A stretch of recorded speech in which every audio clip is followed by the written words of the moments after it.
नमस्कार दोस्तों, आज हम सूरह अल बकरा की शुरुआती आयतों का गहरा अध्ययन करेंगे। यह कुरान की सबसे लंबी सूरह है। इसका नाम अल बकरा यानी गाय है, जो इसमें आने वाली बनी इसराइल की कहानी से लिया गया है। आज हम देखेंगे कि इसकी शिक्षाएं विज्ञान और अन्य धर्मों से कैसे मेल खाती हैं या अलग हैं। पहली आयत है अलिफ लाम मीम। ये रहस्यमयी अक्षर हैं जिनका पूरा अर्थ केवल अल्लाह जानता है। विज्ञान की दृष्टि से ये ध्वनि तरंगों की तरह हैं, एक विशेष आवृत्ति जो मन को केंद्रित करती है। वैसे ही जैसे हिंदू धर्म में AUM और बौद्ध मंत्रों में ह्रीं जैसे पवित्र अक्षर हैं। दूसरी आयत कहती है, यह किताब जिसमें कोई शक नहीं, मुत्तकीन के लिए हिदायत है। यहाँ कोई शक नहीं का मतलब अंधविश्वास नहीं, बल्कि प्रमाण आधारित विश्वास है। गीता भी कहती है कि श्रद्धावान व्यक्ति के लिए शास्त्र मार्गदर्शन का काम करते हैं। आयत 3-5 में ईमान वालों की पहचान बताई गई है, जो गैब पर ईमान रखते हैं, नमाज स्थापित करते हैं, दान देते हैं और सभी नबियों पर ईमान रखते हैं। विज्ञान में भी अनदेखी चीजें पहले अज्ञात थीं, बाद में खोजी गईं।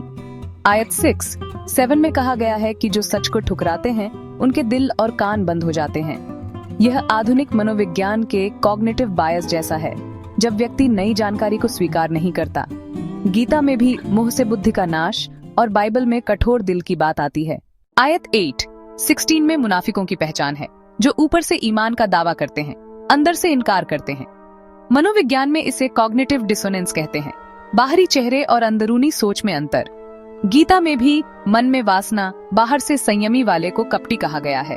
आयत 17-20 में मुनाफिकों को बुझती आग के उदाहरण से समझाया गया है, या तूफानी बारिश में फंसे यात्री की तरह, जो न पूरी रोशनी पाता है न अंधेरे से निकल पाता है। यह मनोविज्ञान में साइकोलॉजिकल पैरालिसिस जैसा है, निर्णय न ले पाने की स्थिति। बौद्ध परंपरा में भी अधूरी साधना छोड़ देने वाले की चेतावनी मिलती है।